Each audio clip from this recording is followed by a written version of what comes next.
नमस्कार दोस्तों। आज हम एक ऐसे सफर पर निकलेंगे जो हमें भारत के गौरवशाली अतीत की ओर ले जाएगा। यह सफर ज्ञान, विज्ञान और तकनीक से भरा हुआ है। प्राचीन भारत अपनी समृद्ध संस्कृति और विरासत के लिए जाना जाता है, लेकिन क्या आप जानते हैं कि यह भूमि विज्ञान और प्रौद्योगिकी में भी अग्रणी रही है? जी हाँ दोस्तों, धातु विज्ञान से लेकर खगोल शास्त्र तक, जल प्रबंधन से लेकर आयुर्वेद तक प्राचीन भारतीयों ने अविश्वसनीय खोजें की और ऐसी तकनीकें विकसित की जो आज भी हमें आश्चर्यचकित करती हैं। तो आइए इस वीडियो में हम प्राचीन भारतीय प्रौद्योगिकी के अद्भुत रहस्यों को उजागर करते हैं और उस ज्ञान को फिर से जीवंत करते हैं जो सदियों से हमारी धरती पर प्रज्वलित रहा है। तैयार हैं आप? तो चलिए शुरू करते हैं।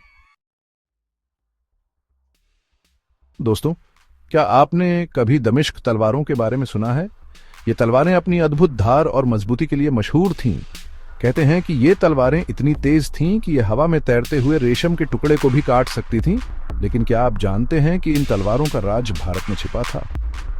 जी हाँ दोस्तों, दमिश्क तलवारें बनाने में इस्तेमाल होने वाला स्टील, जिसे वुड्स स्टील कहा जाता था, प्राचीन भारत में ही बनाया जाता था। वुड्स स्टील बनाने की विधि एक रहस्य थी जो पीढ़ी दर पीढ़ी चलती आई थी। इस स्टील में कार्बन की मात्रा बहुत ज्यादा होती थी जो इसे असाधारण मजबूती प्रदान करती थी। इसके अलावा वुड्स स्टील में नैनो स्तरीय संरचनाएं भी पाई जाती थी जो इसे और भी मजबूत और टिकाऊ बनाती थी। ये नैनो तकनीक आज भले ही आधुनिक लगती हो, लेकिन प्राचीन भारतीय धातुकर्मी सदियों पहले से ही इसका उपयोग कर रहे थे। ये वुड्स स्टील ही था जिसने दमिश्क तलवारों को उनकी अविश्वसनीय धार और मजबूती प्रदान की थी। दोस्तों, दिल्ली में स्थित लौह स्तंभ को कौन नहीं जानता। यह स्तंभ सदियों से वहां खड़ा है, समय और मौसम की मार को झेलता हुआ।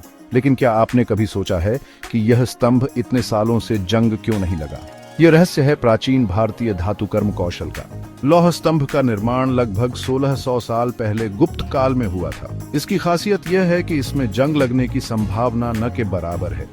इसकी वजह है इसमें मौजूद फास्फोरस लोहे के साथ मिलकर एक सुरक्षात्मक परत बनाता है जो इसे जंग लगने से बचाता है। यह स्तंभ न केवल प्राचीन भारतीय धातुकर्म कौशल का प्रतीक है, बल्कि यह इस बात का भी प्रमाण है कि हमारे पूर्वज विज्ञान और तकनीक में कितने आगे थे। आज भी आधुनिक विज्ञान लौह स्तंभ की जंगरोधकता का रहस्य पूरी तरह से नहीं सुलझा पाया है। दोस्तों, गणित में शून्य का क्या महत्व है यह तो आप जानते ही होंगे, लेकिन क्या आप जानते हैं कि शून्य की खोज किसने की थी? जी हाँ, यह खोज भी हमारे भारत में ही हुई थी। महान गणितज्ञ आर्यभट्ट को शून्य के आविष्कार का श्रेय दिया जाता है।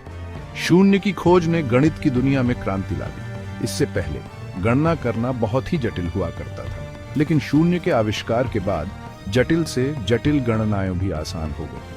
इसने गणित के नए द्वार खोल दिए और बीज गणित, कलन जैसे विषयों के विकास का मार्ग प्रशस्त किया। आज पूरी दुनिया में शून्य का उपयोग किया जाता है और यह सब हमारे भारत की ही देन है। चैप्टर 4, दशमलव प्रणाली, गणना का आधार। दोस्तों, क्या आप कल्पना कर सकते हैं कि अगर दशमलव प्रणाली न होती तो क्या होता? गणना करना कितना मुश्किल होता। जी हाँ, यह दशमलव प्रणाली भी भारत की ही देन है। भारत में ही सबसे पहले संख्याओं को 10 के आधार पर लिखने की प्रणाली विकसित हुई।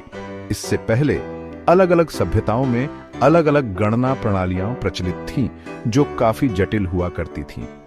लेकिन दशमलव प्रणाली ने गणना को बहुत ही आसान बना दिया। इस प्रणाली ने व्यापार, वाणिज्य और विज्ञान के क्षेत्र में क्रांति ला दी। आज पूरी दुनिया में दशमलव प्रणाली का उपयोग किया जाता है और यह हमारे भारत के प्रतिभाशाली मस्तिष्कों की ही देन है। चैप्टर 5, त्रिकोणमिति, खगोल शास्त्र का आधार। दोस्तों, आपने त्रिकोणमिति तो पढ़ी ही होगी, त्रिभुजों के कोण और भुजाओं के बीच संबंधों का अध्ययन। लेकिन क्या आप जानते हैं कि त्रिकोणमिति की नींव भी भारत में ही रखी गई थी? जी हाँ, प्राचीन भारतीय खगोलविद आकाश का अध्ययन करने के लिए त्रिकोणमिति का उपयोग करते थे। वे तारों और ग्रहों की स्थिति का सटीक अनुमान लगाने के लिए त्रिकोणमितीय फलनों का उपयोग करते थे। आर्यभट्ट, भास्कराचार्य और वराहमिहिर जैसे महान गणितज्ञों ने त्रिकोणमिति के क्षेत्र में महत्वपूर्ण योगदान दिया। उनके द्वारा विकसित किए गए सूत्र और सिद्धांत आज भी आधुनिक त्रिकोणमिति का आधार हैं। चैप्टर 6, खगोल शास्त्र। ब्रह्मांड को समझने की कोशिश दोस्तों। प्राचीन काल से ही मनुष्य आकाश की ओर देखता रहा है, तारों और ग्रहों को निहारता रहा है। भारत में भी खगोल शास्त्र का अध्ययन बहुत प्राचीन काल से होता आ रहा है। वेदों और पुराणों में हमें खगोल शास्त्र से संबंधित अनेक जानकारियां मिलती हैं। प्राचीन भारतीय खगोलविद, जिन्हें ज्योतिषी कहा जाता था, ग्रहणों की भविष्यवाणी करने, कैलेंडर बनाने और समय मापने में सक्षम थे। उन्होंने वेधशालाओं का निर्माण किया और सूर्य, चंद्रमा, तारों और ग्रहों की गति का अध्ययन किया। आर्यभट्ट ने यह क्रांतिकारी विचार प्रस्तुत किया था कि पृथ्वी अपनी धुरी पर घूमती है, जो उस समय के हिसाब से एक बहुत ही क्रांतिकारी विचार था। यह प्राचीन भारतीय खगोलविदों की ही देन है कि आज हम ब्रह्मांड को बेहतर ढंग से समझ पा रहे हैं। चैप्टर 7 दोस्तों, क्या आप जानते हैं कि हड़प्पा सभ्यता, जो लगभग 5000 साल पहले फली फूली थी, अपने उन्नत जल प्रबंधन प्रणाली के लिए भी जानी जाती है।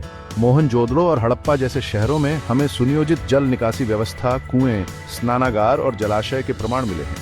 यह इस बात का प्रमाण है कि हड़प्पा सभ्यता के लोग जल के महत्व को समझते थे और उन्होंने जल संरक्षण और प्रबंधन की उन्नत तकनीकें विकसित की थीं। घरों में पानी की निकासी के लिए पक्की नालियां बनाई जाती थीं, जो मुख्य नालियों से जुड़ी होती थीं। साफ सफाई पर विशेष ध्यान दिया जाता था। चैप्टर 8 धोलावीरा जल संरक्षण का अद्भुत उदाहरण दोस्तों, गुजरात के कच्छ में स्थित धोलावीरा हड़प्पा सभ्यता का एक महत्वपूर्ण शहर था। यह शहर अपने अद्भुत जल संरक्षण प्रणाली के लिए जाना जाता है। धोलावीरा में बारिश के पानी को एकत्रित करने के लिए विशाल जलाशय बनाए गए थे। इन जलाशयों को पत्थरों से इस प्रकार बनाया गया था कि पानी रिसकर बाहर न जा सके।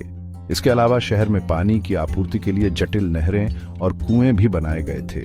यह जल प्रबंधन प्रणाली इतनी उन्नत थी कि यह शहर साल भर पानी की कमी का सामना नहीं करता था। धोलावीरा का जल संरक्षण मॉडल आज भी हमारे लिए प्रेरणा का स्रोत है। चैप्टर 9 आयुर्वेद प्राचीन भारतीय चिकित्सा पद्धति दोस्तों, आयुर्वेद भारत की प्राचीन चिकित्सा पद्धति है, जिसका अर्थ है जीवन का विज्ञान। ये चिकित्सा पद्धति हजारों सालों से चली आ रही है और आज भी पूरी दुनिया में प्रचलित है। आयुर्वेद में रोगों के इलाज के लिए जड़ी बूटियों, योग, ध्यान और प्राकृतिक उपचारों का उपयोग किया जाता है। यह शरीर, मन और आत्मा के बीच संतुलन स्थापित करने पर जोर देता है। चारक और सुश्रुत जैसे महान आयुर्वेदिक आचार्यों ने इस क्षेत्र में महत्वपूर्ण योगदान दिया। उन्होंने आयुर्वेद के सिद्धांतों और उपचार विधियों का विस्तार से वर्णन किया। आयुर्वेद न केवल रोगों के इलाज का एक प्रभावी तरीका है, बल्कि यह एक स्वस्थ जीवन शैली जीने की कला भी सिखाता है। चैप्टर 10 प्रेरणा का स्रोत प्राचीन भारतीय प्रौद्योगिकी दोस्तों, इस वीडियो में हमने प्राचीन भारतीय प्रौद्योगिकी की कुछ झलकियां देखी। यह तो बस एक छोटी सी झांकी है। प्राचीन भारत ने विज्ञान और प्रौद्योगिकी के क्षेत्र में जो योगदान दिया है वह अतुलनीय है। हमें अपने इस गौरवशाली अतीत पर गर्व है। यह प्राचीन ज्ञान आज भी हमारे लिए प्रेरणा का स्रोत है।